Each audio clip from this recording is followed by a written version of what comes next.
আজকে আমরা বাস্তব সংখ্যার অনুশীলনীর এমসিকিউগুলো সলভ করব। অযথা সময় লস না করে ভিডিওতে চলে আসা যাক। প্রথম প্রশ্ন দেওয়া আছে, নিচের কোনটি অমূলদ সংখ্যা? অমূলদ বলছে। ক নম্বর আছে 0.3 পৌনগুণিক, এটা তো আবৃত দশমিক ভগ্নাংশ, তো আবৃত দশমিক ভগ্নাংশ মূলদ সংখ্যা। খ নম্বরে আছে √16/9, এটা তো বর্গমূল মানে পূর্ণবর্গ সংখ্যা। পূর্ণবর্গ 16-এর বর্গমূল করলে হয় 4, আর 9কে করলে হবে 3। যেহেতু পূর্ণবর্গ সংখ্যা তার মানে এটা মূলদ। এটা আছে ঘনমূল আছে, এটাও তো ঘনমূল আছে। 8-এর ঘনমূল করলে হবে 2, আর 27কে ঘনমূল করলে হবে 3, মানে 3-এর কিউব 27। এটাও পূর্ণবর্গ সংখ্যা হয়ে গেল। জাস্ট √3 আছে, √3 বর্গমূল হয় না। আমরা জানি পূর্ণবর্গ নয় এরূপ স্বাভাবিক সংখ্যার বর্গমূল একটি অমূলদ সংখ্যা। যেহেতু √3 পূর্ণবর্গ নয় তার জন্য এটা অমূলদ সংখ্যা হবে, তার জন্য এটার অ্যান্সার এইটা। √3 যেহেতু পূর্ণবর্গ নয় তার জন্য অমূলদ। 2 নম্বর প্রশ্নে চলে আসলাম। 2 নম্বর প্রশ্ন কি বলছে? ABCD চারটি ক্রমিক স্বাভাবিক সংখ্যা হলে নিচের কোনটি পূর্ণবর্গ সংখ্যা? ক্রমিক স্বাভাবিক সংখ্যা কি? স্বাভাবিক সংখ্যা হলো 1 2 3 4 5 6 ডট ডট ডট এভাবে আসবে স্বাভাবিক সংখ্যা। আর বলছে ক্রমিক, চারটি ক্রমিক। এখন যে কোনো চারটি ক্রমিক সংখ্যা ধরে নিই আমরা। এ সমান যদি অন ধরি, তাহলে বি সমান 2, বি সমান তাহলে কত হবে? তাহলে বি সমান 2, সি সমান 3 এবং ডি সমান 4 হবে। তার মানে ABCD হলো 1 2 3 এবং 4। আমরা এখানে 1 2 3 4-এর বদলে 5 6 7 8 ধরতে পারতাম, মানে চারটি ক্রমিক স্বাভাবিক সংখ্যা ধরলেই হবে। আমরা ছোটোটাই ধরে নিলাম। বলছে নিচের কোনটি পূর্ণবর্গ সংখ্যা? আমাদের অপশনে কি কি আছে? এ গুণ বি গুণ সি গুণ ডি। আমরা দিয়ে দেখি কি হয়। এ গুণ বি গুণ সি গুণ ডি যদি দেই তাহলে আমার অ্যান্সার আছে 24।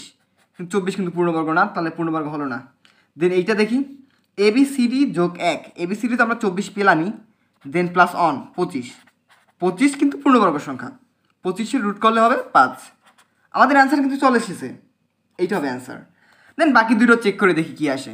ABCD মাইনাস অন যদি দেই তার মানে 24 মাইনাস অন কত আসে? 23। 23 পূর্ণবর্গ নয়। আর বাকি আছে এইটা একটু চেক করে দেখি। এ সমান আমরা অন ধরেছিলাম, আর বি সমান ধরেছিলাম কত? 2, আর সি সমান ধরেছিলাম কত? 3, আর ডি সমান ধরেছিলাম কত? 4। তাহলে কত আসে?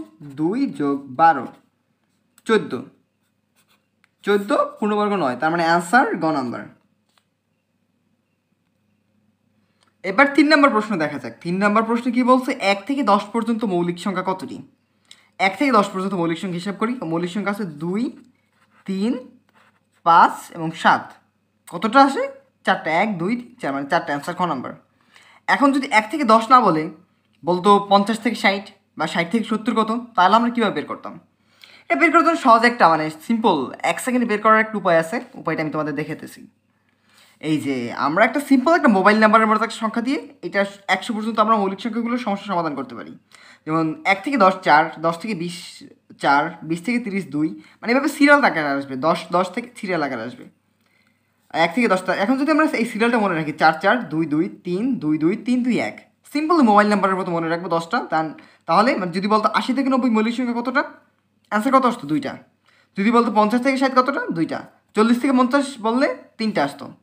সিম্পলভাবে এই সিরিয়ালটা মনে রাখলে আমরা এই সিরিয়ালটা মুখস্থ করে ফেলবো, তাহলে 1 থেকে 100 পর্যন্ত মৌলিক সংখ্যা নিয়ে আমাদের সব সমস্যার সমাধান হয়ে যাবে। 4 নম্বর প্রশ্নে চলে আসলাম। 4 নম্বর প্রশ্নে বলা হয়েছে নিচের কোনটি পূর্ণ সংখ্যার সেট? সকল পূর্ণ সংখ্যার সেট। পূর্ণ সংখ্যার সেট কী হয়? 0 1 2 এদিকে প্লাস যাবে, আর মাইনাস আসবে, -1 -2 আসবে। এটা পূর্ণ সংখ্যার সেট বোঝা যাইতেছে। বাকিগুলো কেন পূর্ণ সংখ্যার সেট হবে না? এটা আছে 2 এর পর 4 আসে, 2 এর পর 3 নাই, ওই জন্য এটা হবে না। আবার -2 এর পর -3 আসে, 3 ছিল ওই জায়গায় নাই, ওই জন্য এটা হবে না। দেন গ নম্বর কী জন্য হবে না? 0-এর পর 1 ঠিক আছে, কিন্তু 1-এর পর 2 আসার কথা ছিল, কিন্তু 3 দিয়ে দিয়েছে, তার জন্য এটা হবে না। -1-এর পর -2 আসার কথা ছিল, এটা আসে নাই, তার জন্য এটা হবে না, বাদ। আর এই জায়গায় তো স্বাভাবিক সংখ্যা আছে, স্বাভাবিক সংখ্যা নেই, ধনাত্মক 0 আছে 1 2 3 4, মাইনাস সংখ্যা নাই, তার জন্য পূর্ণ সংখ্যা নয়। পূর্ণ সংখ্যার সংখ্যা হলো শূন্য সহ সকল ধনাত্মক ঋণাত্মক সংখ্যাকে পূর্ণ সংখ্যা বলে। শূন্য সহ সকল ধনাত্মক ঋণাত্মক সংখ্যাকে, মানে শূন্য থাকবে, দেন শূন্য থাকবে, ধনাত্মক ঋণাত্মক থাকবে, সিরিয়ালি থাকবে, এটা হলো সকল পূর্ণ সংখ্যা সেট। তার মানে সকল পূর্ণ সংখ্যা সেট এইটা খ নম্বর হবে অ্যান্সার। আমরা 5 নম্বর প্রশ্নে চলে এসেছি। 5 নম্বর প্রশ্নে বলা হয়েছে বাস্তব সংখ্যার ক্ষেত্রে 1 নম্বর দিচ্ছে বিজোড় সংখ্যার বর্গ কি বিজোড় সংখ্যা। 2 নম্বর আছে দুইটি জোড় সংখ্যার গুণফলের গুণিতক জোড় সংখ্যা। এই দুটো তো হিসাব করে বের করতে হবে। 3 নম্বর আছে পূর্ণবর্গ নয় এমন সকল সংখ্যার বর্গমূল একটি মূলদ সংখ্যা। কিন্তু আমরা কি জানি পূর্ণবর্গ নয় এরকম সকল সংখ্যার বর্গমূল কি হবে? অমূলদ সংখ্যা হবে, অমূলদ সংখ্যা। এটা তো আমাদের মুখস্থ, তার জন্য বুঝাই যাচ্ছে এটা হবে না, এটা অ্যান্সার হবে না। এখন এইটা বাদে এখন অপশন এলিমিনেট করা শিখতে হবে আমাদের, এলিমিনেট করা। আমাদের 3 নাম্বার তো হবে না, আমরা বুঝতেই পারতেছি। এখন এইটা 3 নাম্বার আছে, তার মানে এটা বাদ। এই যে এটা 3 নাম্বার আছে, এটা বাদ। এটা 3 নাম্বার আছে, এটা বাদ। তার মানে বাকি থাকে কোনটা? 1 আর 2। এমনিতে বোঝা যায়। তাহলে অপশন হবে, আনসার কোনটা হবে? ক নাম্বার। 3 নাম্বার, কারণ পূর্ণবর্গ নয়, এরূপ সংখ্যার বর্গমূল একটি অমূলদ সংখ্যা হবে। তার জন্য এই তিনটা যে 3 নাম্বার অপশন আছে, তার মানে এই 3টা বাদ, দেন বাকি থেকে একটা, ওইটি অ্যান্সার হয়ে যাবে। এমসিকিউ ভাবে ট্রিক ফলো করলেই সমাধান করতে হবে, কারণ আমাদের প্রত্যেকটা এমসিকিউর জন্য 1 মিনিট থাকে, এর জন্য সময় লস করা যাবে না। খুব দ্রুত যেভাবে করা যায় ওইভাবে আমাদের সমাধান করতে হবে। দেন আমরা 6 নম্বর প্রশ্ন চলে আসি। 6 নম্বর প্রশ্নে বলা হয়েছে 3টি ক্রমিক স্বাভাবিক সংখ্যার গুণফল সর্বদাই নিচের কোন সংখ্যা দ্বারা বিভাজ্য হবে? ক্রমিক স্বাভাবিক সংখ্যা, স্বাভাবিক সংখ্যা আমরা জানি কি 1 2 3। স্বাভাবিক সংখ্যা আমরা জানি 1 2 3 4, এগুলো কি স্বাভাবিক সংখ্যা।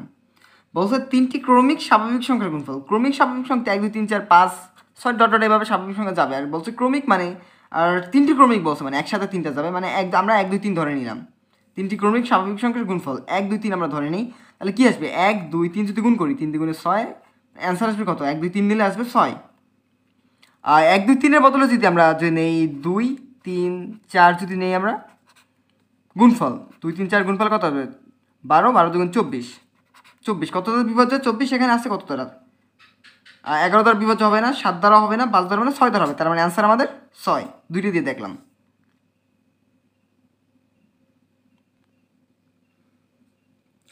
বলছে এ ও বি দুইটি ক্রমিক জোড় সংখ্যা হলে নিচের কোনটি বিজোড় সংখ্যা? ক্রমিক জোড় সংখ্যা কি কি? ক্রমিক জোড় সংখ্যা আছে 2, 2 এর পর 4, 4 এর পর কত? 6, 6 এর পর 8, এভাবে আসবে ক্রমিক জোড় সংখ্যা, দরটা আসতে থাকবে। আর এ ও বি দুটি ক্রমিক জোড় সংখ্যা হলে আমরা এ ও বিকে দুইটা সংখ্যা দিই। এ সমান ধরি 2 আর বি সমান যদি ধরি 4। জোড় সংখ্যা হলে নিচের কোনটি বিজোড় সংখ্যা? এখন দেখি কোনটা মিলে। এ স্কোয়ার, 2 স্কোয়ার কত? 4, হবে না, 4 তো জোড় সংখ্যা। তারপর আছে বি স্কোয়ার, 4 স্কোয়ার কত? 16, এটাও জোড় সংখ্যা, হবে না। দেন আছে এ স্কোয়ার প্লাস 1। এ স্কোয়ার যদি আমরা 2 ধরছি, 2 ধরলে তাহলে আসবে 2 স্কোয়ার প্লাস 1, 4 আর 1 5, তার মানে এইটা অ্যান্সার। আর B square plus 2, B square কত? 4 4 16, 17 18, 18 জোড় সংখ্যা হয়ে যায়, তার মানে অ্যান্সার গ নাম্বার, এ স্কোয়ার প্লাস 1। তো 8 নম্বর প্রশ্নে চলে আসলাম, একদম অনুশীলনীর লাস্ট প্রশ্নে, লাস্ট এমসিকিউ প্রশ্নে। এ ও বি দুটি পূর্ণবর্গ সংখ্যা হলে এ স্কোয়ার প্লাস বি স্কোয়ারের সাথে কত নিচের কোন সংখ্যাটি যোগ করলে যোগফল পূর্ণবর্গ সংখ্যা হবে? এটা তো আমরা 6 থেকে করে আসতেছি। আমাদের একটা সূত্র জানি, এ প্লাস বি হোল স্কোয়ার সমান এ square plus toys A B plus B square.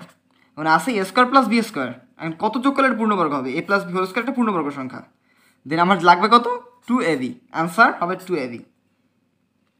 তো 8টা এমসিকিউ প্রশ্ন শেষ করলাম। আশা করি তোমরা সবগুলো প্রশ্ন বুঝতে পারছো। কোনো প্রশ্ন যদি বুঝতে অসুবিধা হয় তাহলে অবশ্যই